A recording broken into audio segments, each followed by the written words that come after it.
மகளேன் மருமகளே அடுத்த வர எபிசோடில் பார்த்தீங்கன்னா கோர்ட்டில் வந்து அபிராமி நாச்சியாருக்கும் சிவகாமி நாச்சியாருக்கும் கேஸ் வந்து போயிட்டுருக்கோம்.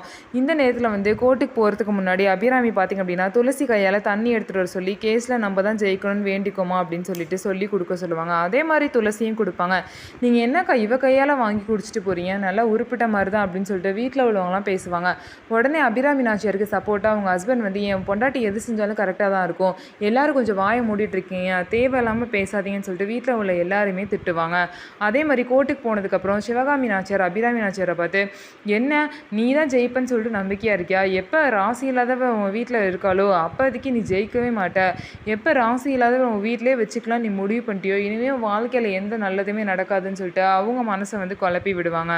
கொஞ்சம் கொஞ்சமாக எல்லாரும் பார்த்திங்க அப்படின்னா அபிராமி நாச்சியார் மனசில் துளசியை பற்றி தப்பாக சொல்லி அவங்கள வந்து ஒரு கன்ஃபியூஷன்லேயே வச்சுருக்காங்க. இது எங்கே போய் முடிய போகுது, அதுக்குள்ளே உண்மை தெரிஞ்சு சின்ன தம்பிக்கு துளசியை கல்யாணம் பண்ணி வைப்பாங்களா அப்படிங்கிறத நம்ம வெயிட் பண்ணி பார்க்கலாம். நம்ம வீடியோ உங்களுக்கு பிடிச்சிருந்தா நம்ம வீடியோவை லைக் பண்ணிக்கோங்க. மறக்காமல் நம்மளோட சேனலை சப்ஸ்கிரைப் பண்ணிவிட்டு பாருங்கள்.